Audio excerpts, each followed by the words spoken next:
Já se sentiu como se fosse apenas um personagem secundário na vida de todo mundo? Aos 30 anos, eu não estava viajando pelo mundo ou correndo atrás de sonhos. Eu estava pagando as contas da minha família e tentando não desmoronar. Mas, quando acordei em uma cama de hospital depois de um acidente sério, a coisa que mais doeu não foram os meus ferimentos. Foi perceber que minha própria família tinha embarcado em um avião para as férias usando as passagens que eu paguei, sem nem olhar para trás. Esse foi o momento em que tudo mudou. Foi o dia em que, pela primeira vez, escolhi a mim mesma. Meu nome é Jenna, e quando fiz 30 anos, eu já era a cola que mantinha todos juntos. Não por escolha, mas por necessidade. Enquanto a maioria dos meus amigos em Denver estava buscando promoções no trabalho ou planejando viagens de fim de semana, eu estava me equilibrando entre contas atrasadas e listas de compras que nem eram minhas. Todo domingo começava do mesmo jeito naquele período. Lá estava eu, dobrando roupas, quando meu telefone acendia. Jenna, querida, chegou a fatura do terapeuta do Mika. A voz da minha mãe era uma mistura de culpa e rotina. Ela nem precisava terminar a frase, eu já sabia o que viria a seguir. Fechei os olhos, apertei a ponte do nariz e abri o aplicativo do banco. Quanto dessa vez, mãe? Essa era a nossa dança. Ela ligava, eu pagava, e ninguém falava sobre o ressentimento que crescia dentro de mim, apertando meu peito como uma pedra. Mika, meu irmão 4 anos mais velho, não trabalhava havia quase um ano. Uma fase difícil, eles diziam. Mas, para mim, parecia mais uma tempestade da qual eu nunca conseguia sair. Eles nunca perguntavam como eu estava me virando. Ninguém questionava como eu conseguia trabalhar horas extras em uma agência de branding digital e ainda assim pagar as contas deles. Eu também tinha parado de me perguntar isso. Afinal, as pessoas só pensam que a responsabilidade te deixa forte, mas, quando é jogada em você sem escolha, não parece força. Parece como se você estivesse se afogando em silêncio, acenando debaixo da superfície, esperando que alguém perceba que você está cansado de nadar sozinho. Meu irmão Mika é 4 anos mais velho que eu. Segundo meus pais, ele está passando por uma fase difícil. É assim que eles explicam tudo, como se fosse uma brisa suave, quando na verdade parece mais um tornado. Mas a verdade é que o Mika não apenas tropeçou, ele implodiu. Tudo começou no outono passado, quando ele foi preterido para uma vaga de diretor regional na empresa onde trabalhava aqui em Denver. Lembro de estar sentada na minha cozinha, ainda vestida com meu blazer de trabalho, enquanto ele andava de um lado para o outro reclamando. Deram o cargo para o Kevin. O Kevin, ele gritou, jogando o telefone no chão como se ele tivesse sido traído. Você sabe há quanto tempo eu trabalho lá, Jenna? O quanto me sacrifiquei? Antes que eu pudesse responder, ele disse, pedi demissão. Mandei eles enfiar o emprego onde quisessem. Fiquei em choque, não porque ele estava com raiva, isso era normal, mas porque ele realmente saiu do emprego sem ter nada em vista. Ele queimou a ponte tão rápido que as cinzas ainda estavam no ar. Na próxima vez que ele me ligou, achei que ele fosse se recompor. Pensei que ele tiraria algumas semanas, se candidataria a novos empregos e encontraria algo melhor. Mas semanas viraram meses, e, de repente, já fazia quase um ano. Meus pais diziam que ele estava sendo seletivo. Mas, para minha conta bancária, ele estava sugando a minha vida. Mika tinha exigências, veja bem. Ele não se candidataria a um trabalho que não oferecesse flexibilidade remota, ações da empresa, folgas ilimitadas e uma cultura colaborativa que realmente funcionasse. Essa era a desculpa dele para não aparecer em entrevistas.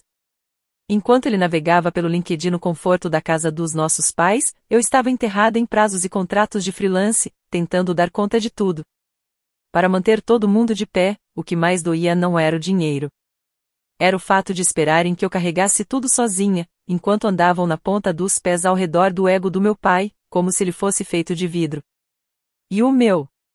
O meu era esperado que fosse inquebrável. Depois de quase um ano apagando incêndios que não eram meus, percebi que algo precisava mudar.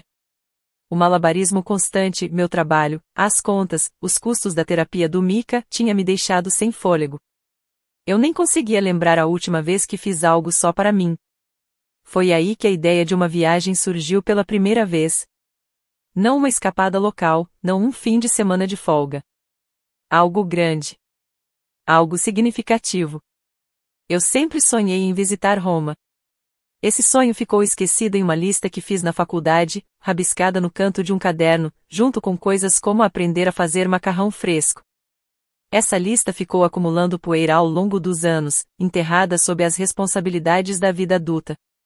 Mas, uma noite, sentada à minha mesa, bem depois da meia-noite, abri o laptop e digitei em Roma na barra de pesquisa. Só para ver. Só para sentir algo além do cansaço. Alguns cliques se transformaram em horas de planejamento. Imaginei passeando por ruas de paralelepípedos com meus pais. Imaginei o rosto da minha mãe se iluminando enquanto provava um autêntico pecorino pela primeira vez.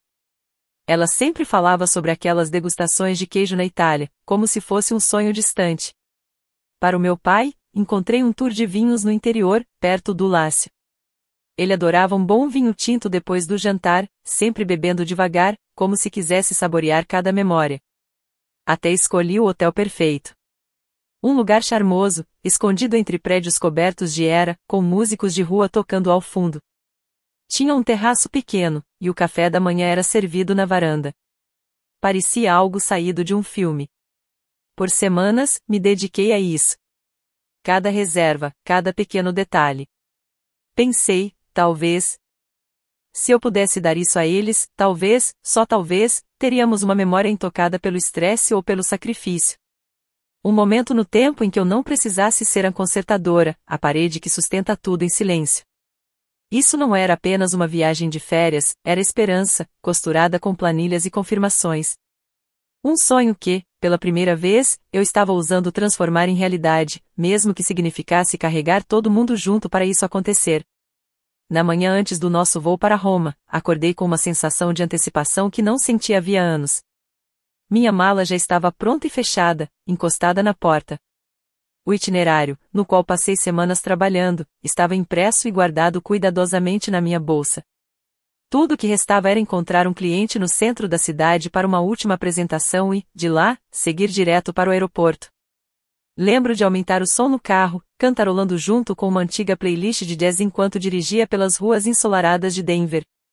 Meus pensamentos vagavam, imaginando minha mãe usando um chapéu de sol, meu pai girando uma taça de vinho em um vinhedo, e nós três rindo juntos, compartilhando um prato de macarrão em uma rua tranquila de Roma. Aquele foi o último momento claro que lembro. Uma luz verde, uma olhada rápida na placa de rua. E então o impacto. Um guincho ensurdecedor de pneus, um borrão de metal prateado, e silêncio. Quando abri os olhos, tudo estava desfocado nas bordas. Meus braços e pernas pesavam, como se alguém tivesse enchido meus ossos de areia. Sirenes uivavam ao longe, vozes urgentes ecoavam ao meu redor. Alguém segurava meu pulso, verificando minha pulsação. Tentei falar, mas minha boca não obedecia. Minha próxima lembrança foi de um teto de hospital. Luzes brancas piscando acima, máquinas zumbindo suavemente. Minha garganta queimava quando tentei engolir, e uma dor intensa irradiava do lado esquerdo do meu corpo, como fogo. Você teve sorte, foi o que ouvi. Aquele carro te acertou em cheio, disse a enfermeira, ajustando meu soro com cuidado. Você é forte, mas vai precisar de tempo para se recuperar. Eu não me sentia forte. Sentia-me vazio. A pior parte não era a dor, os hematomas ou a fita cirúrgica que coçava minhas costelas. Era a ausência silenciosa de tudo que eu estava me agarrando. A viagem. A fuga. O único pedaço de alegria que eu tinha conseguido tirar de um ano tão difícil. Deitada naquela cama de hospital, a realidade me atingiu como um soco. A versão do futuro que eu havia imaginado terminou naquele cruzamento. Tudo que vinha depois disso teria que ser reconstruído do zero. Eu ainda estava grogue da anestesia quando eles chegaram. Os analgésicos amenizavam a dor em minhas costelas, mas nada poderia preparar para o que veio depois. Minha mãe entrou primeiro, segurando a mesma bolsa bege que tinha comprado especialmente para a viagem a Roma. Só de olhar para aquilo, meu estômago revirou. Meu pai entrou logo atrás, em silêncio, e Mika veio por último, com uma xícara de café do hospital na mão, como se tivesse todo o tempo do mundo. Sinto muito, eu disse, minha voz rouca por causa do tubo de respiração. Nós vamos ter que cancelar tudo. Eu vou ligar para o hotel assim que puder. Esperei que eles mostrassem alguma preocupação. Talvez um olhar de tristeza ou até mesmo um suspiro de decepção. Mas, em vez disso, minha mãe sorriu suavemente, embora o sorriso não alcançasse seus olhos. Oh, querida, não se preocupe com nada disso, ela disse, ajustando a alça da bolsa, como se estivéssemos falando de planos para um brunch. Seu pai e eu conversamos e decidimos seguir com a viagem. Minha respiração ficou presa. Pisquei, certa de que tinha ouvido errado. O quê? Você precisa ficar aqui e se recuperar. E, já que você não pode ir, levei em conta que seu irmão poderia usar essa chance, ela continuou, olhando para Mika. Leve seu irmão no seu lugar. Mika assentiu, como se fosse a coisa mais natural do mundo. A coisa mais lógica do mundo, aparentemente. Você deveria verificar a casa enquanto estivermos fora, Mika disse, como se fosse a coisa mais natural do mundo. Você tem que contratar alguém, só certifique-se de que seja confiável. Eu não consegui responder. Minha boca se abriu, mas nenhuma palavra saiu. Eles continuaram ali, conversando sobre porta-passaportes e travesseiros de pescoço, como se eu não estivesse deitada em uma cama de hospital, com pontos frescos e uma linha de hematomas inchada. Olhei para os rostos deles, procurando algo. Compaixão. Culpa. Qualquer coisa que mostrasse que entendiam o quão errado tudo aquilo era. Mas só encontrei conveniência. Então, eles se viraram para ir. Envia fotos, minha mãe disse alegremente, como se estivesse assinando um cartão postal. A porta clicou ao se fechar, e de repente o quarto ficou impossivelmente vazio. Eu fiquei encarando o teto, ouvindo o bip do monitor e o som distante de passos de enfermeiras no corredor. A traição cortou mais fundo do que qualquer ferimento que eu tivesse sofrido. Eu não tinha apenas sido deixada para trás. Eu tinha sido substituída. A própria fuga que eu planejei, aquela que deveria nos unir, foi tirada de mim sem qualquer hesitação. Eles me apagaram da cena e seguiram em frente. Tudo o que eu podia fazer era ficar ali, atordoada, me perguntando quanto tempo fazia desde que alguém me enxergava como algo além de uma solução para os problemas deles. Eu fiquei encarando a porta muito depois de ela ter se fechado, como se, de alguma forma, desejar que ela se abrisse novamente pudesse trazê-los de volta. Como se isso pudesse fazê-los perceber o quão errado tudo isso era. Mas eles não voltaram. Já tinham seguido em frente.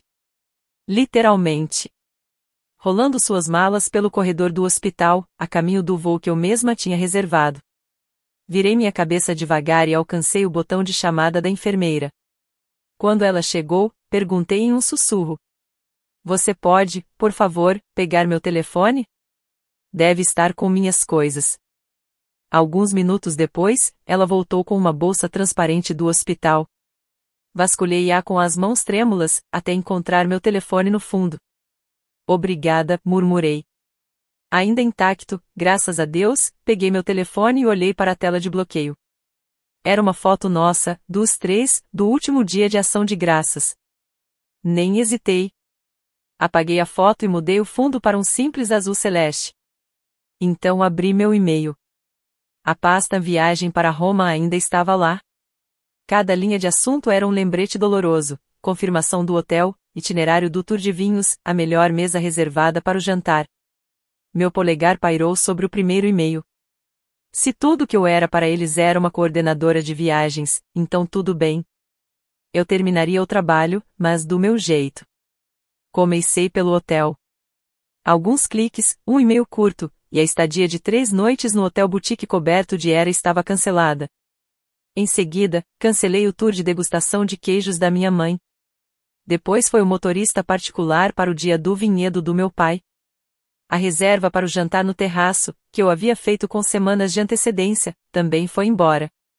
Uma a uma, as experiências que planejei com tanto cuidado desapareceram.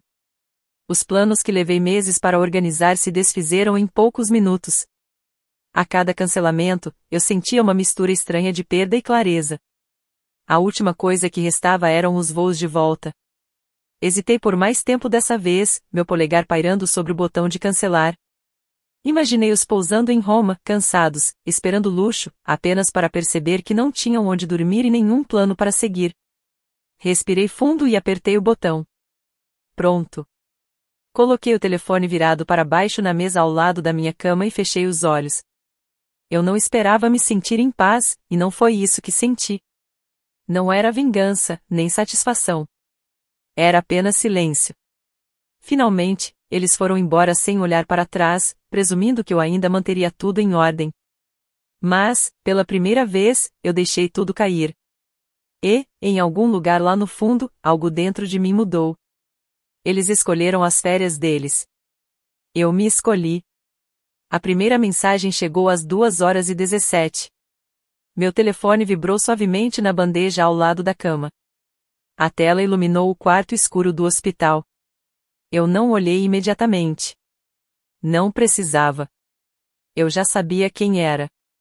Quando o café da manhã chegou, já havia 7 chamadas perdidas. No meio da manhã, esse número havia subido para 14. Cada nova chamada vinha com um tom diferente, como se eles estivessem tentando descobrir qual versão de mim atenderia, simpática, culpada, talvez ainda exausta o suficiente para ceder. Eu não atendi nenhuma. Em vez disso, peguei uma caneta no posto de enfermagem e virei o verso do cardápio de almoço do hospital. Desenhei 3 colunas, chamadas, mensagens de texto, correios de voz. No começo, era para ser uma piada, mas logo virou algo mais, um registro, um recibo de tudo que eles achavam que eu ainda devia a eles. Ao meio-dia, eu já tinha contabilizado 32 chamadas perdidas e 23 mensagens. Mika foi o primeiro. Curto e acusador. Isso é mesquinho, Jenna. Estamos presos por sua causa. Estamos no saguão do hotel com nossas malas e sem reserva. Que bagunça. Depois, veio minha mãe. Jenna, estamos decepcionados com você. Depois de tudo que fizemos por você, é assim que você nos deixa? É isso que família significa para você agora? Meu pai mandou menos mensagens, mas todas em letras maiúsculas, como se estivesse gritando pelo telefone. Conserte isso. Sua mãe está chorando. Cada mensagem se acumulava como tijolos de culpa, destinados a reconstruir a gaiola da qual eu finalmente havia saído. Eu não respondi. Nem vacilei. Apenas continuei somando os números na minha lista. Quando minha enfermeira veio para as rondas noturnas, a lista já tinha ultrapassado as bordas do cardápio. Ela olhou para o papel e depois para mim. Isso é sua lista de tarefas? Algo assim, respondi, colocando a folha debaixo da bandeja. Quando os correios de voz chegaram a 19, a curiosidade falou mais alto. Apertei play em um deles. Era Mika novamente. Sua voz tensa de frustração. Espero que você esteja feliz. Estamos andando o dia todo tentando achar um lugar decente para ficar. A mamãe está exausta. O papai está puto. Você nos deixou aqui sem nada. Bem elegante, pensei. Deletei. Eles não perguntaram se eu estava bem nenhuma vez. Nem um simples como você está se sentindo? Só exigências, acusações, pressão. Mas, dessa vez, nada disso me tocou como antes. Quando olhei para aquela longa lista de chamadas perdidas, não vi obrigação. Vi prova. Prova de que a única vez que eles correram atrás de mim foi quando eu parei de carregá-los. No terceiro dia após a cirurgia, bem quando comecei a achar que o silêncio do meu quarto poderia me engolir inteira, alguém bateu levemente, quase hesitante, na porta. Espaço para contrabando, sussurrou uma voz familiar. Olhei para cima e vi Carmen, da equipe de conteúdo, segurando um copo de papel com aquela tampa de manga verde e um sorriso culpado. Atrás dela estava Léo, do design, segurando uma caixa de doces como se fosse uma oferta de paz. Você não achou que íamos deixar você sobreviver só com carne misteriosa e purê de maçã, né? Eles entraram, enchendo o quarto estéril com calor e o cheiro de café de verdade. Eu nem tinha percebido o quanto precisava daquilo. Não da cafeína, mas do lembrete de que alguém se lembrava de mim como mais do que um problema a resolver. No dia seguinte, apareceram Tasha e Greg, da análise, trazendo uma pilha de revistas de fofoca e o último drama do escritório. Aparentemente, alguém usou Comic Sans em uma apresentação para um cliente e quase causou um motim. Depois veio Júlia, minha gerente, com um buquê de girassóis e uma promessa: você não vai ficar para trás. A gente tem isso sob controle. Eles vieram, um por um, Às vezes em pares, nunca ficando muito tempo, mas sempre deixando algo para trás, lanches, revistas, histórias engraçadas. E, mais importante, um sentimento que eu quase não reconhecia. Cuidado genuíno. Eles não estavam fazendo check-in porque precisavam de algo. Não estavam me rastreando como um problema para resolver. Eles só queriam estar ali. Amor e desespero. Você acha que isso é justo? Mika terminou, jogando a mala no chão com um baque exagerado. Minha mãe continuou, nós confiamos em você.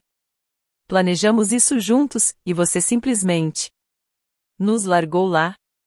Como você pôde? Eu respirei fundo, tentando manter a calma. Meu corpo ainda doía, minhas costelas pareciam queimar com cada palavra que eles lançavam. Vocês não perguntaram se eu estava bem, eu disse, finalmente, minha voz baixa, mas firme. Nenhuma vez. Nenhum de vocês. Tudo o que vocês fizeram foi me culpar, me pressionar. Vocês nem pararam para pensar no porquê de eu ter feito o que fiz. Mika bufou, cruzando os braços. Então, nos ilumine, Jenna. Por que você fez isso? Por que nos deixou naquela situação? Eu me apoiei no corrimão, ainda firme no lugar. Porque eu estava cansada. Cansada de carregar vocês. Cansada de ser a única a fazer sacrifícios. E, sinceramente, porque eu percebi que vocês só estavam ao meu lado enquanto eu continuava entregando tudo de mim. Quando parei, vocês mostraram exatamente o que eu significava para vocês. Minha mãe balançou a cabeça, incrédula. Isso não é verdade. Nós somos sua família, Jenna. Família? Família deveria se importar, deveria perguntar, deveria apoiar.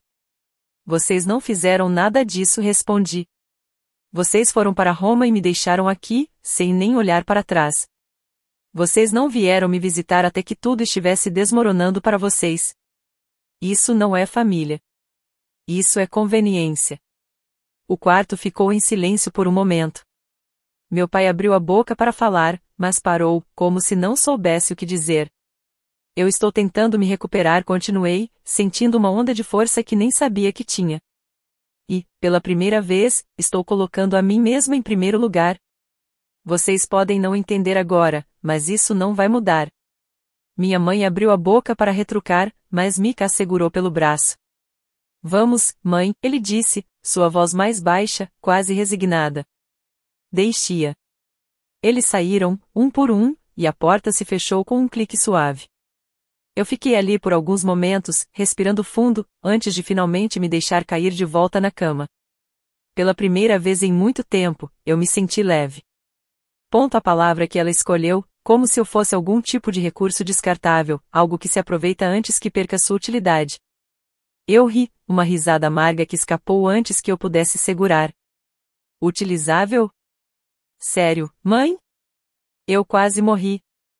E você está aqui justificando porque achou que aproveitar uma viagem era mais importante do que sequer perguntar como eu estava? Mamãe cruzou os braços, tentando manter uma postura firme, mas seus olhos vacilaram. Você não entende. Nós precisávamos disso.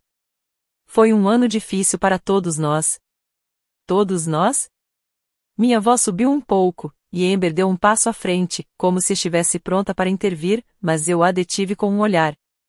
Sabe o que foi difícil para mim? Trabalhar até a exaustão enquanto vocês assistiam de camarote. Planejar uma viagem para tentar salvar o que restava da nossa família. E, quando eu precisei de vocês, vocês me abandonaram. Isso não é família. Isso é egoísmo. Mika finalmente quebrou o silêncio. Ok, Jenna, nós entendemos. Você está magoada. Mas precisa seguir em frente. Não pode guardar rancor para sempre. Guardar rancor. Eu ri de novo, agora sem amargura, apenas incredulidade. Mika, eu não estou guardando rancor. Estou colocando limites. Algo que eu deveria ter feito há muito tempo. Meu pai, que estava quieto até então, suspirou profundamente. Talvez. Talvez tenhamos errado, ele murmurou, quase como se as palavras o machucassem. Talvez? Eu balancei a cabeça. Não estou aqui para buscar desculpas ou explicações. Estou aqui para me recuperar, para me reerguer. Vocês fizeram suas escolhas. Agora, eu estou fazendo as minhas. O silêncio que se seguiu foi pesado, cheio de palavras não ditas e arrependimentos tardios. Amber olhou para mim, depois para eles, e finalmente falou: acho que é hora de terminar essa visita. Eles não discutiram. Saíram um por um, sem mais uma palavra. Quando a porta finalmente se fechou, eu me senti exausta, mas estranhamente aliviada. Era como se uma página tivesse virado, e eu finalmente pudesse começar a escrever minha própria história, sem o peso das expectativas deles. Eu me deitei na cama, fechei os olhos e, pela primeira vez em muito tempo, respirei profundamente sem sentir um nó no peito. E eu sabia o motivo. Não era apenas o corpo que estava se recuperando, era minha mente, meu coração. Eu estava me reconstruindo de dentro para fora, peça por peça. Depois que a segurança escoltou minha família para fora, o hospital se transformou em algo mais do que um lugar de recuperação física. Tornou-se um refúgio, um espaço onde eu podia ouvir minha própria voz novamente. Nos dias que se seguiram, Amber e as outras enfermeiras se tornaram mais do que profissionais de saúde, elas eram uma rede de apoio silenciosa, me oferecendo sorrisos encorajadores e brincadeiras leves que me faziam lembrar que o mundo ainda podia ser gentil. Meu fisioterapeuta começou a notar uma diferença também. Você está mais confiante, ele disse enquanto eu dava mais alguns passos sem ajuda. E ele estava certo. Cada movimento parecia uma pequena vitória, uma prova de que eu ainda podia avançar, mesmo que fosse um passo de cada vez. À noite, sem o zumbido incessante das notificações, eu lia ou apenas encarava o teto, permitindo que meus pensamentos fluíssem livremente pela primeira vez em anos. Eu não tinha que atender a ninguém, responder a mensagens ou resolver problemas que não eram meus. Era estranho, quase desconfortável, no início. Mas com o tempo, esse silêncio se tornou reconfortante. Ele me deu espaço para refletir sobre o que eu queria, quem eu queria ser, e o que eu estava disposta a aceitar em minha vida daqui para frente. No quinto dia, minha médica entrou com um sorriso. Se você continuar assim, podemos discutir sua alta em breve. Eu sorri de volta, mas dessa vez, não foi apenas uma reação automática. Era genuíno. Porque, pela primeira vez, a ideia de ir para casa não me assustava. Eu sabia que tinha um longo caminho pela frente, mas estava pronta. Afinal, eu já havia começado o processo mais difícil, aprender a me colocar em primeiro lugar. Não economizaram palavras. Cada comentário era como um raio de verdade cortando a narrativa fabricada da minha mãe. Jenna sempre segurou a barra por todos vocês, escreveu Omar. Agora que ela finalmente disse o não, vocês estão agindo como se fosse um crime. Vocês literalmente a deixaram no hospital para fazerem um passeio de férias. Quem faz isso com a própria família? Melissa acrescentou, sem rodeios. Minha prima Lizzie voltou com mais um comentário: se precisar de ajuda para pagar um terapeuta, me avisa, tia. Parece que você tem muita coisa para resolver. Eu não consegui evitar um pequeno sorriso ao ler as capturas de tela. Pela primeira vez, eu não estava sozinha tentando defender a minha história. Outros viam o que eu havia suportado e estavam me apoiando, mesmo que à distância. Eu não respondi. Não precisava. A verdade estava ali, exposta para todos verem, e isso era suficiente. A vida começou a entrar em um ritmo diferente, mais leve. Eu voltei ao trabalho devagar, com horários reduzidos, e minha equipe manteve o mesmo cuidado que haviam demonstrado enquanto eu estava no hospital. Carmen me trazia café todas as manhãs, Léo ainda aparecia com caixas de doces, e Júlia me lembrava constantemente que não havia pressa. Minha fisioterapia continuou, e embora os exercícios ainda fossem desafiadores, eles eram um lembrete constante de que eu estava ficando mais forte, tanto física quanto emocionalmente. Na terceira semana, recebi um pacote inesperado pelo correio. Era um envelope simples com um cartão dentro. Reconheci a caligrafia de Alice. Jenna, só queria dizer que estou orgulhosa de você. É preciso coragem para colocar limites e escolher a si mesma. Não deixe ninguém fazer você duvidar disso. Com amor, Alice. Eu segurei o cartão por um momento, sentindo o calor de suas palavras. Talvez eu tivesse perdido algumas conexões ao longo desse processo, mas também tinha encontrado novas, mais verdadeiras. Pela primeira vez em anos, eu sabia exatamente quem estava comigo. E, mais importante, eu sabia que estava comigo mesma. Ponto a me valorizar de outra forma. Aprendendo que meu valor não estava em quanto eu podia carregar pelos outros, mas em quem eu era quando finalmente colocava a mim mesma em primeiro lugar.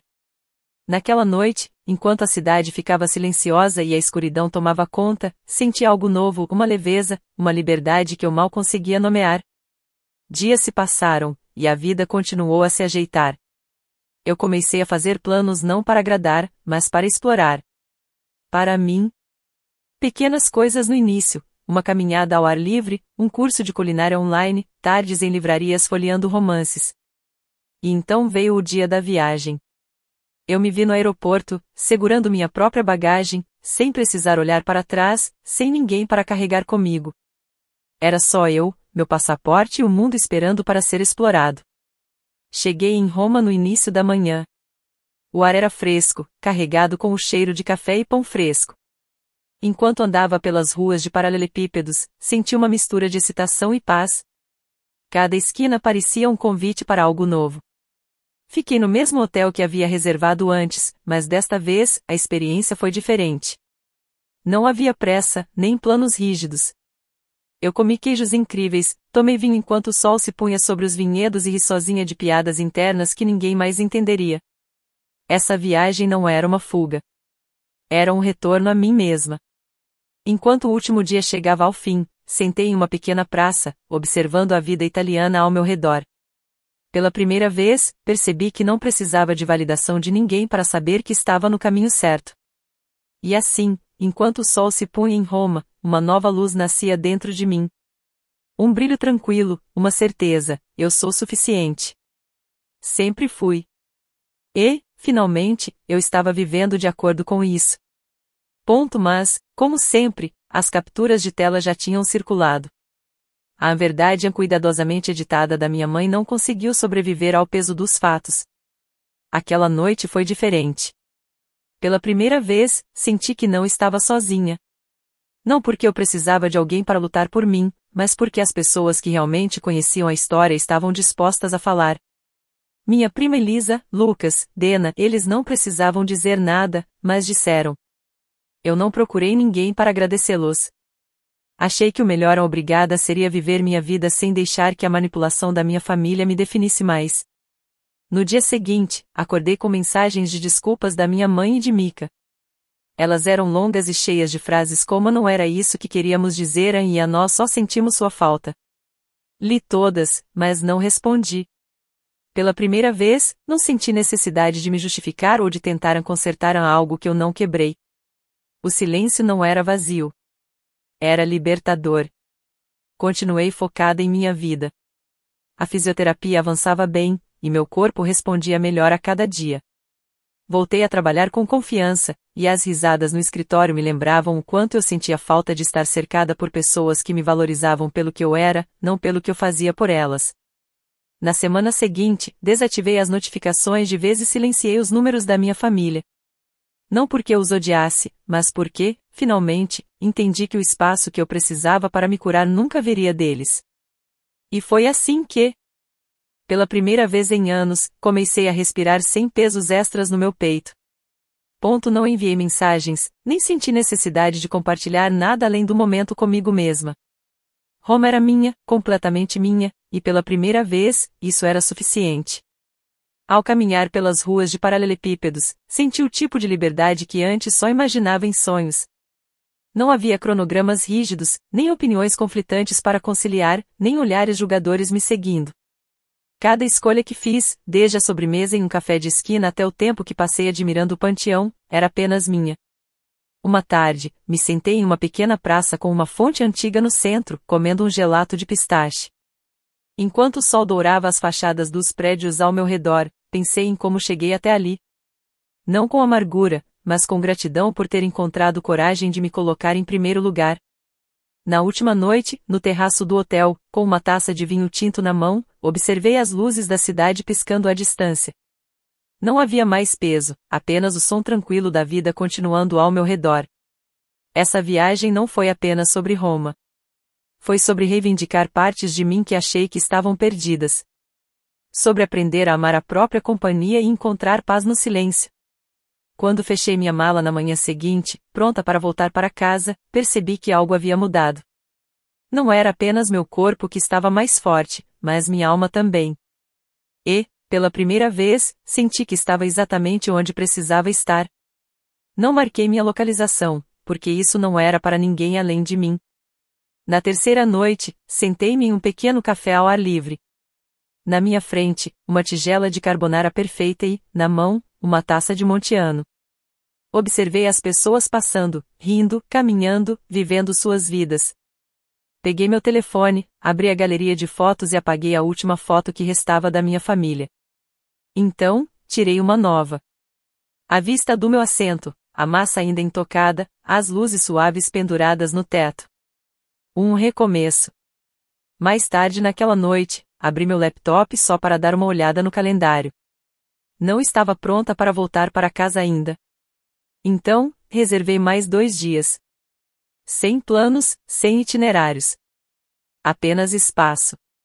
Descobri que a paz nem sempre se anuncia com grandes gestos. Às vezes, ela chega em decisões simples. Reservar um único assento. Terminar uma refeição sozinho. Caminhar pelas ruas de uma cidade desconhecida e sentir, não solidão, mas plenitude.